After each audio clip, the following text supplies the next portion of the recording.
le mal de ventre, ce message intérieur qu'on digère mal. Hello à tous. Aujourd'hui, on va parler d'un sujet un peu remuant. Non, je vais pas parler de ton ex ou de ton dernier rangement de placard émotionnel, mais bien de ton ventre. Oui, ce fidèle compagnon de tous les instants, qui grogne quand tu es stressé, qui se tord quand tu es contrarié, qui te rappelle parfois sans prévenir que tu as mangé trop vite, trop gras, ou trop ce que tu n'arrivais pas à dire. Tu sais, ce ventre qu'on malmène un peu, qu'on ignore souvent, et qui pourtant est un véritable livre ouvert sur notre état intérieur.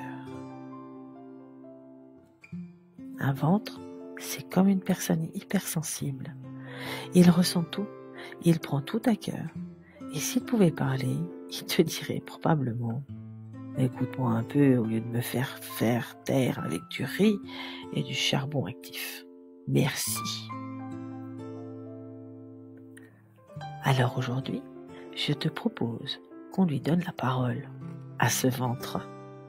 On va explorer ce qu'il veut nous dire quand il fait mal, quand il se noue et quand il fait des vagues. Ensemble, on va voyager à travers le physique, parce qu'un intestin paresseux, ça a aussi son mot à dire. Le psychique, parce que les émotions planquées dans un coin du côlon, ça finit toujours par revenir.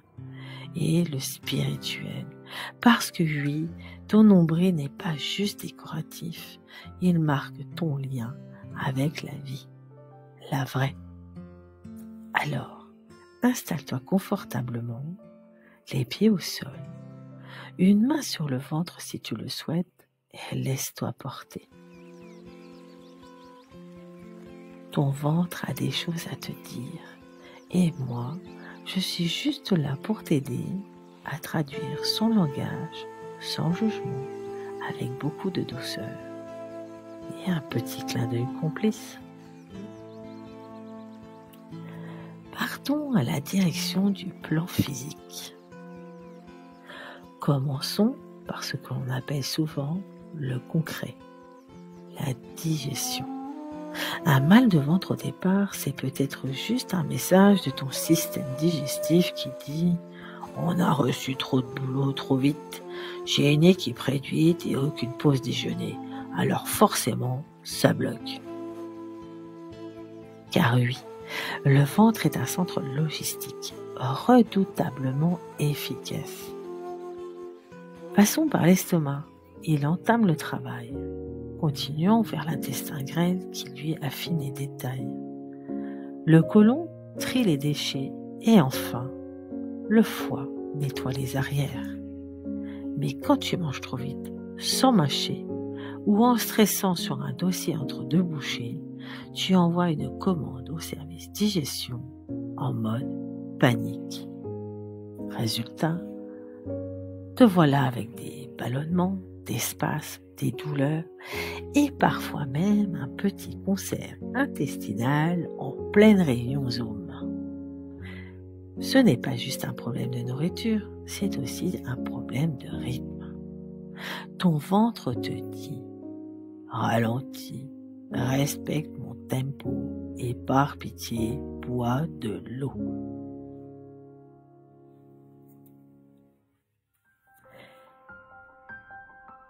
Direction le plan émotionnel. Là, on entre dans la zone sensible, les émotions. Tu connais ces phrases. Moi, j'ai une boule au ventre. Ou bien encore, j'ai le ventre retourné. Et pour finir, je le sens pas. J'ai mal au bide et rien d'y penser. Ce n'est pas imagé.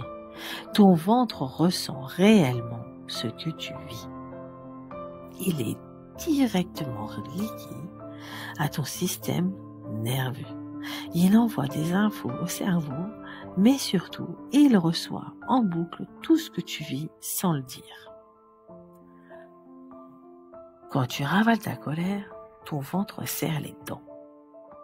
Quand tu dis oui alors que tu voulais dire non, il se noue.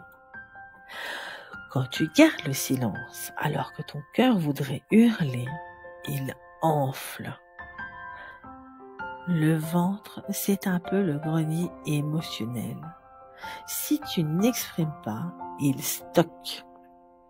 Sauf qu'il n'y a pas de bouton archivage automatique. À un moment, il sature. Et là, c'est l'épisode gastro-dramatique. Un message doux mais clair. T'as pas digéré ta dernière dispute, hein? Pas moi non plus. Allez, on en parle. Nous voilà arrivés à notre destination finale, le plan spirituel. Ton nombril est plus profond qu'il n'y paraît. Et maintenant, direction ton centre énergétique. Parce que oui, ton ventre n'est pas qu'un outil biochimique, c'est aussi le siège de ton intuition, de ta vitalité, de ton alignement personnel. Dans les traditions énergétiques, le hara au Japon est considéré comme le centre de gravité de l'être. Le plexus solaire, le 3e chakra, est le siège de ta confiance, de ta capacité à rayonner, à agir selon ta volonté. Un mal de ventre peut alors traduire une perte de repères, un conflit intérieur entre ce que tu veux et ce que tu fais, un désalignement entre ce que tu ressens et ce que tu montres. En d'autres mots, ton ventre te dit « Tu es à l'envers de ce que ton cœur murmure, et moi, j'étouffe là-dessous. » Et quand tu prends enfin un moment pour écouter ton ressenti profond, tu remarques souvent que la douleur commence à se calmer.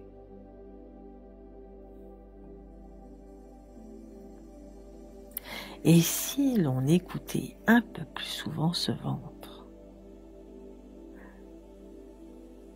Car celui-ci, c'est ton baromètre, ton signal d'alerte, ton confident silencieux, ton intuition déguisée en crampes parfois bruyantes. Il n'est ni capricieux ni fragile, il est juste ultra connecté à toi. Et il mérite peut-être moins de « tais-toi » en comprimé et plus de « merci de m'avoir alerté » en pleine conscience.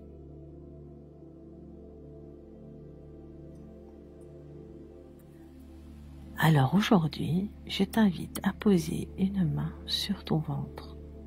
Respire doucement.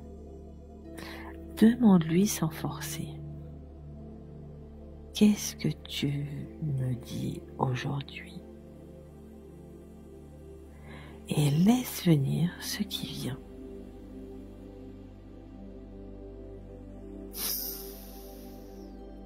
Inspire.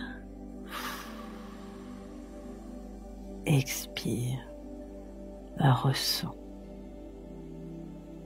Et écoute.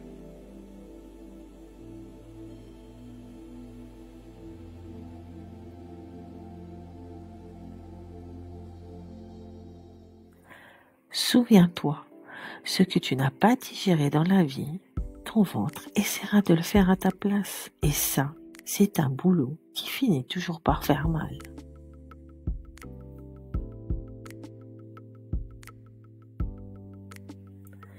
Merci de m'avoir écouté.